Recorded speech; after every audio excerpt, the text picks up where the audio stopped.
ಇವತ್ತಿನ ಮಾಧ್ಯಮದ ಪತ್ರಿಕೆಗಳಲ್ಲಿ ನೋಡಿದ್ರೆ ಭಾಳ ನೋವು ಅನ್ಸತ್ತೆ. ಮಾನ್ಯ ಶಾಸಕರಾದಂಥವ್ರು ಒಂದು ಮಾತನ್ನು ಕೊಟ್ಟಿದ್ರು. ಮಾನ್ಯ ಶಾಸಕರಾದವ್ರು ಹೇಳ್ತಾ ಇದ್ರು, KGF ನಗರವನ್ನು, KGF ತಾಲೂಕವನ್ನು ಇಂಡಸ್ಟ್ರಿಯಲ್ ಹಬ್ ಮಾಡ್ತೀನಿ ಅಂತ ಹೇಳ್ತಾ ಇದ್ರು. ಮಾನ್ಯ ಶಾಸಕರೇ, ತಾವು ಇಂಡಸ್ಟ್ರಿಯಲ್ ಹಬ್ ಮಾಡ್ತೀರಿ ಅಂತ ಹೇಳಿದ್ರೆ ಭಾಳ ಜನ ಕನಸನ್ನು ಕಟ್ಕೊಂಡಿದ್ರು. ಇವತ್ತು ಈ ಕನಸನ್ನು ನೆನೆಸು ಮಾಡ್ತೀರಾ ಅಂತ ತಮಗೆಲ್ಲ KGF ತಾಲೂಕಿನ ಜನತೆ ಮತಗಳನ್ನು ಹಾಕಿ ತಮ್ಮನ್ನು ಶಾಸಕರನ್ನು ಮಾಡಿದ್ರು. ಇವತ್ತು ಬೆಳಗ್ಗೆ ಮಾಧ್ಯಮದ ಪತ್ರಿಕೆಯಲ್ಲಿ ಓದ್ತಾ ಇರಬೇಕಾದ್ರೆ ಅನ್ನಿಸ್ತು, ಭಾಳ ದೊಡ್ಡ ತಪ್ಪು ನಮ್ಮ KGF ತಾಲೂಕಿನ ಜನತೆ ಮಾಡಿದಾರೇನೋ ಅಂತ ಒಂದು ಭಯ ಉಂಟಾಯಿತು ನಮಗೆ. ನೀವು ಏನು ಇಂಡಸ್ಟ್ರಿಯಲ್ ಹಬ್ ಮಾಡ್ತೀರಿ ಅಂತೇಳಿ ಮಾತು ಕೊಟ್ಟು ಇವತ್ತು KGF ತಾಲೂಕಿನ ಬೆಂಗಳೂರಿನ ಕಸದ ಹಬ್ಬನ್ನು ಮಾಡ್ತಾ ಇದ್ದೀರಲ್ಲ, ಇದು ನಿಮಗೆ ಎಷ್ಟರ ಮಟ್ಟಿಗೆ ಸಮಜಾಯಿಷಿ ಹೇಳ್ತೀರಾ ಅಂತೇಳಿ ನಾನು ನಿಮಗೆ ಪ್ರಶ್ನೆ ಮಾಡ್ತಾ ಇದ್ದೀನಿ.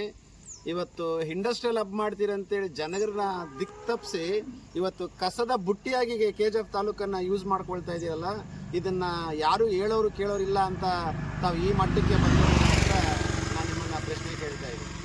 ಬಹುಶಃ ತಾವೆಲ್ಲ ಕಡೆ ಹೇಳ್ತಾ ಇರ್ತೀರಾ, ನಾನು KGF ತಾಲೂಕನ್ನು ಒಂದು ಮಾದರಿ ತಾಲೂಕು ಮಾಡೋಂಥ ಕನಸನ್ನು ಕಟ್ಕೊಂಡಿದ್ದೀನಿ ಅಂತ. ಆ ಕನಸನ್ನು ನೆರವೇರಿಸಬೇಕು ಅಂತಂದರೆ ನೀವು ನಿಜವಾಗ್ಲೂ ಆ ಕನಸಕ್ಕೆ ನೀವು ಅದಕ್ಕೆ ಸ್ಪೃಷ್ಟಿ ಕೊಡ್ತೀರಾ ಅಂತಾದರೆ ದಯಮಾಡಿ ಮೊದಲಿಗೆ ಇವತ್ತು ಈ ಕಸದ ತೊಟ್ಟಿಯನ್ನು ಎತ್ಕೊಂಡು ಬಂದು ಬೆಂಗಳೂರಲ್ಲಿರುವಂಥ ಕಸವನ್ನು ತಂದು ಏನು ನಮ್ಮ KGF ತಾಲೂಕಿನಲ್ಲಿ ಮಾಡಬೇಕು ಅಂತ ನನ್ನ ಜಾಗ ಪರಿಶೀಲನೆ ಮಾಡಿದಾರಲ್ಲ ಮಾನ್ಯ ಜಿಲ್ಲಾಧಿಕಾರಿಗಳು ಮತ್ತು ದಂಡಾಧಿಕಾರಿಗಳು, ತಮ್ಮದೇ ಆದಂಥ ಸರ್ಕಾರ ಇರೋದಿದು, ತಮ್ಮದೇ ಆದಂಥ ಸಚಿವರು ಇರುವಂಥದ್ದು, ತಮ್ಮದೇ ಆದಂಥ ಮುಖ್ಯಮಂತ್ರಿ ಇರೋದ್ರಿಂದ ದಯಮಾಡಿ ಇವತ್ತು ನೀವು ಇದನ್ನು ಕೂಡಲೇ ಎಚ್ಚೆದ್ದು ಈ ಒಂದು ಪ್ರೋಸೆಸ್ಸನ್ನು ಮುಕ್ತಾಯಗೊಳಿಸಬೇಕು ಅಂತೇಳಿ ನಾನು ನಿಮ್ಮನ್ನು ಮನವಿ ಮಾಡ್ಕೊಳ್ತಾ ಇದ್ದೀನಿ. ವಿಶೇಷವಾಗಿ ಇವತ್ತೇನಾದರೂ ನೀವು ಇದನ್ನು ಇಲ್ಲಿ ಸ್ಥಾಪನೆ ಮಾಡಬೇಕನ್ನೋ ಒಂದು ಚಿಂತನೆ ಬಂದರೂ ಸಹ ಒಬ್ಬೊಬ್ಬ ರೈತನು KGF ತಾಲೂಕಲ್ಲಿರೋಂಥ ನಮ್ಮ ರೈತ ಮುಖಂಡರು, ರೈತ ಅಣ್ಣರಿಗೆ ತಾವೇ ವಿಷ ಕೊಟ್ಟಂತೆ ಅಂತ ನಾನು ನೇರವಾಗಿ ಒಬ್ಬ ಸಾಮಾನ್ಯ KGF ಒಬ್ಬ ಸಾಮಾನ್ಯ ನಾಗರಿಕನಾಗಿ ನಿಮ್ಮಲ್ಲಿ ನಾನು ಕೇಳ್ಕೊಳ್ತಾ ಇದ್ದೀನಿ. ಇವತ್ತು ನೀವು ಹೇಳಿ ಶಾಸಕರೇ, ವಿಶೇಷವಾಗಿ ನಾನು ನಮ್ಮ ದಂಡಾಧಿಕಾರಿಗಳು ಮತ್ತು ಜಿಲ್ಲಾಧಿಕಾರಿಗಳಿಗೆ ನಾನು ಮನವಿ ಮಾಡ್ಕೊಳ್ತಾ ಇದ್ದೀನಿ. ಸ್ವಾಮಿಗಳೇ, ಇಲ್ಲಿ ಬದುಕ್ತಾ ಇರೋಂಥವ್ರಿಗೆ ಸುಮಾರು ವರ್ಷಗಳಿಂದ ಇಂಡಸ್ಟ್ರಿಲ್ ಇಲ್ಲ ಅಂದರೂ ಸಹ ಕೂಲಿ ಪಾಲ್ ಮಾಡಿಕೊಂಡು ಬೆಂಗಳೂರಿಗೆ ಗೂಳಿ ಹೋಗಿ, ಬೇರೆ ನಗರಗಳಿಗೆ ಗೂಳಿ ಹೋಗಿ ಅವ್ರು ಹೊಟ್ಟೆ ತುಂಬಿಸ್ಕೊಳ್ತಾ ಇದ್ದಾರೆ. ಆದರೂ ಸಹ ಒಳ್ಳೆಯ ಗಾಳಿ, ಒಳ್ಳೆಯ ನೀರು, ಒಳ್ಳೆಯ ಪರಿಸರವನ್ನು ಕೊಟ್ಟಿರುವಂಥ ಒಂದು ನಿಟ್ಟಿನಲ್ಲಿ ಒಂದು ಆರೋಗ್ಯದ ವಿಚಾರದಲ್ಲಿ ಭಾಳ ಕಾಳಜಿಯಿಂದ ಬದುಕ್ತಾ ಇರುವಂಥ ಜನ KGF ತಾಲೂಕಲ್ಲಿರುವಂಥವ್ರು, ದಯಮಾಡಿ ನಾನು ನಿಮಗೆ ಮನವಿ ಮಾಡ್ಕೊಳ್ತಾ ಇದ್ದೀನಿ. ಬೆಂಗಳೂರಲ್ಲಿ ಬರುವಂಥ ಕಸವನ್ನು ಏನು KGF ಅಲ್ಲಿ ಏನು ನಮ್ಮ ಬಡಮಾಕ್ನಳ್ಳಿಯ ಗ್ರಾಮ ಹತ್ರ ಏನು ಒಂದು 300 ಎಕರೆ ನಾವು ಐಡೆಂಟಿಫೈ ಮಾಡ್ತಾ ಇದ್ದೀರಿ ಅಂತ ಇದ್ದೀರಲ್ಲ, ಕೂಡಲೇ ನಿಲ್ಲಿಸಿಲ್ಲ ಅಂತಂದರೆ ಮುಂದೆ ಆಗುವಂಥ ಎಲ್ಲ ಒಂದು ಚಟುವಟಿಕೆಗಳಿಗೆ ನೇರವನ್ನೇ ಶಾಸಕರೇ ಆಗ್ತಾರೆ ಅಂತೇಳಿ ನಾನು ತಮ್ಮಲ್ಲಿ ಮನವಿ ಮಾಡ್ತಾ ಇದ್ದೀನಿ. ಅದೇ ರೀತಿ ಭಾಳಷ್ಟು ಸಲ ನನ್ನ ರೈತ ಅಣ್ಣಂದರಿಗೆ ನಾನು ಒಳ್ಳೇದು ಮಾಡ್ತಾ ಇದ್ದೀನಿ ಅಂತ ಹೇಳ್ತಿದ್ದೀರಲ್ಲ ನಮ್ಮ ಶಾಸಕರಾದಂಥ ರೂಪಕ್ಕನವರೇ, ತಾವು ಇದನ್ನು ಯೋಚನೆ ಮಾಡಿ. ಈಗಾಗಲೇ ಕೋಲಾರ ಜಿಲ್ಲೆಯಾದ್ಯಂತ KGF ತಾಲೂಕಿನಲ್ಲಿರುವಂಥ ಪ್ರತಿಯೊಬ್ಬ ರೈತನು ತಾನು ಬೆಳೆ ಬಾಳ್ತಿರುವಂಥ ಬೆಳೆಯಲ್ಲಿ ಒಳ್ಳೆಯ ಇಳುವರಿಯನ್ನು ಪಡೀಲಿಕ್ಕೆ ಭಾಳ ಕಷ್ಟಪಡ್ತಿದ್ದಾರೆ. ಅದು ತಮಗೂ ಗೊತ್ತು. ಅನೇಕ ಸಾರಿ ಅನೇಕ ವರದಿಗಳು ಕೂಡ ಮಾಧ್ಯಮದ ಮಿತ್ರರು ಪ್ರಕಟಣೆ ಮಾಡಿದ್ದಾರೆ. ಇದಕ್ಕೆ ಕಾರಣ ಏನು ಬೆಂಗಳೂರಿನ ಕೊಳಚೆ ನೀರು ಬರ್ತೈತೆ, ಅದನ್ನು ಯೂಸ್ ಮಾಡ್ತಾ ಇರೋದ್ರಿಂದ ಇಳುವರಿ ಕಮ್ಮಿ ಆಗ್ತೈತೆ ಅನ್ನೋದೊಂದು ಎಲ್ಲ ಕಡೆ ರಿಪೋರ್ಟು ಬರ್ತೈತೆ. ಇಂಥ ಒಂದು ಪರಿಸ್ಥಿತಿಯಲ್ಲಿ ಅದೇ ನೀವು ಈ ಒಂದು KGF ತಾಲೂಕಿನ ಕಸದ ಬುಟ್ಟಿಯನ್ನಾಗಿ ಮಾಡಲಿಕ್ಕೆ, ಕಸದ ಹಬ್ಬನ್ನು ಮಾಡಲಿಕ್ಕೆ ಏನು ಹೊರಟಿದ್ದೀರಾ, ಇದು ಆದರೆ ಖಂಡಿತವಾಗ್ಲೂ ಇದಕ್ಕೆ ನಷ್ಟ ಆಗುವಂಥದ್ದು ಭಾಳ ಪ್ರಾಮುಖ್ಯವಾಗಿ ರೈತರು ಅಂತ ನಾನು ನಿಮ್ಮಲ್ಲಿ ಮನವಿ ಮಾಡ್ತಾ ಇದ್ದೀನಿ. ರೈತರು ಒಂದು ಕಡೆ ವೈರಸ್ ಅನ್ನೋ ಒಬ್ಬ ದೊಡ್ಡ ಪಿಡುಗಿನಿಂದ ಅವ್ರು ಬೆಳೆಯುವಂಥ ಬೆಳೆಗಳಿಗೆ ಸೂಕ್ತವಾದ ಇಳುವರಿ ಬರದೆ ಭಾಳ ತೊಂದರೆ ಅನುಭವಿಸ್ತಾ ಇದ್ದಾರೆ. ಇದ್ರ ಜೊತೆಗೆ ತಾವು ಅದಕ್ಕೆ ಪರಿಹಾರ ಕಂಡುಕೊಡುವಂಥ ನಿಟ್ಟಿನಲ್ಲಿ ತಾವು ಕೆಲಸ ಮಾಡಬೇಕಾಗಿತ್ತು. ಆದರೆ ತಾವು ಅದನ್ನು ಮರೆತು ಯಾರೋ ಒಬ್ಬರ ಜೋಬನ್ನು ತುಂಬಿಸ್ಕೊಳ್ಳೋದಕ್ಕೆ, ಯಾರೋ ಒಬ್ಬ ಗುತ್ತಿಗೆದಾರನ ಮನವೊಲಿಸಲಿಕ್ಕೆ, ಯಾರೋ ಒಬ್ಬ ದೊಡ್ಡ ಕಂಪನಿಯ ಒಂದು ಹಿತಾಸಕ್ತಿ ಕಾಪಾಡಲಿಕ್ಕೆ ಇವತ್ತು ನೀವು ಒಳಗಡೆ ಒಂದು ಒಪ್ಪಂದವನ್ನು ಮಾಡಿಕೊಂಡು ರೈತರಿಗೆ ಅನ್ಯಾಯ ಮಾಡ್ತಾ ಇದ್ದೀರಾ.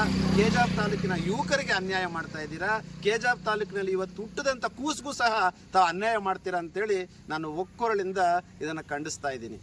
ಅದೇ ರೀತಿ ಈ ಒಂದು ಸಂಸ್ಥೆಗಳನ್ನು ಏನು ಈ ಒಂದು ಕಸ ವಿಲೇವಾರಿ ಘಟಕಗಳನ್ನು ನೀವು ಮಾಗಡಿ ನೋಡ್ಬೋದು, ಅಲ್ಲಿಂದನೂ ಎತ್ತಂಗಡಿ ಮಾಡಿಸಿದ್ರು ಅಲ್ಲಿರುವಂಥ ನಾಗರಿಕರು. ಅದೇ ರೀತಿ ಚಿಕ್ಕಬಳ್ಳಾಪುರ, ದೊಡ್ಡಬಳ್ಳಾಪುರದಲ್ಲಿ ಹೋದರು, ಅಲ್ಲಿನೂ ಎತ್ತಂಗಡಿ ಮಾಡಿಸಿದ್ರು. ಎಲ್ಲಿ ಹೋದರೂ ಸಹ ಅಲ್ಲಿರುವಂಥ ನಾಗರಿಕರು, ಅಲ್ಲಿರುವಂಥ ಶಾಸಕರುಗಳು, ಅಲ್ಲಿರುವಂಥ ಸಂಸದರು ಆ ಜನರ ಒಂದು ಕೂಗನ್ನು ಮುಟ್ಟಿ ಅದನ್ನು ನಿಲ್ಲಿಸುವಂಥ ಕಾರ್ಯ ಮಾಡಿದ್ದಾರೆ.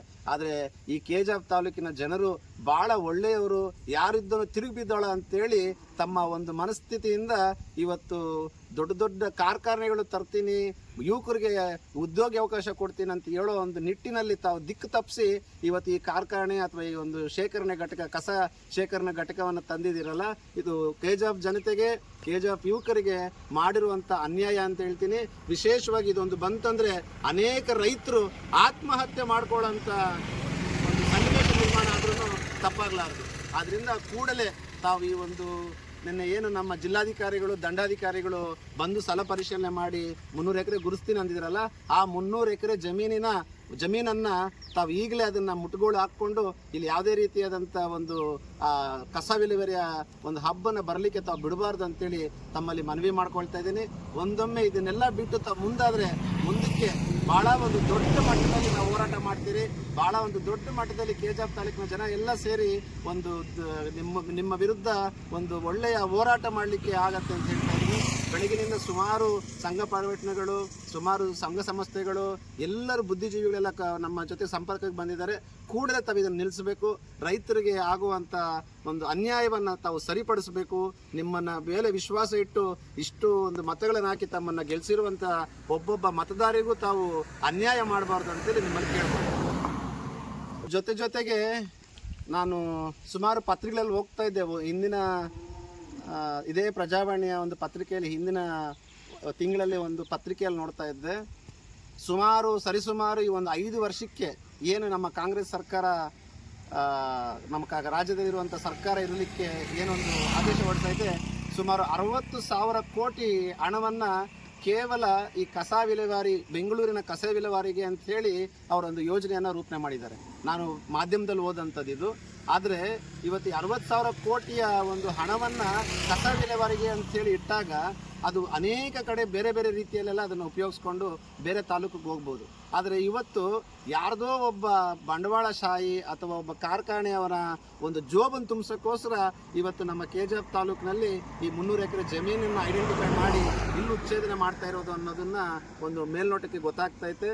ಇದೇನಾದರೂ ಮುಂದುವರೆದ್ರೆ, ಇದೇನಾದರೂ ಕೂಡಲೇ ಅದನ್ನು ಸ್ಥಗಿತಗೊಳಿಸಿ ಕೆಜೆಎಫ್ ಜನತೆಗೆ ನ್ಯಾಯ ಒದಗಿಸಿಲ್ಲ ಅಂದರೆ ನಮ್ಮ RK ಫೌಂಡೇಶನ್ ಪರವಾಗಿ, ಮೋಹನ್ ಕೃಷ್ಣನ ವೈಯಕ್ತಿಕವಾಗಿ ಹಾಗೂ ಎಲ್ಲರ ಒಂದು ಕೆಜೆಎಫ್ ತಾಲೂಕಿನ ನಮ್ಮ ಒಂದು ಶ್ರೇಯಾಭಿಲಾಷಿಗಳು ಯಾರಿದ್ದಾರೆ ಅವರೆಲ್ಲ ಸೇರಿ ನಮ್ಮ ಕೆಜೆಎಫ್ ಶಾಸಕರ ಮನೆಯನ್ನು ಕೂಡ ಮುತ್ತಿಗೆ ಹಾಕ್ತೀರಿ ಅಂತೇಳಿ ನಾನು ಮನವರಿಕೆ ಮಾಡಿಕೊಡ್ತಾ ಇದ್ದೀನಿ.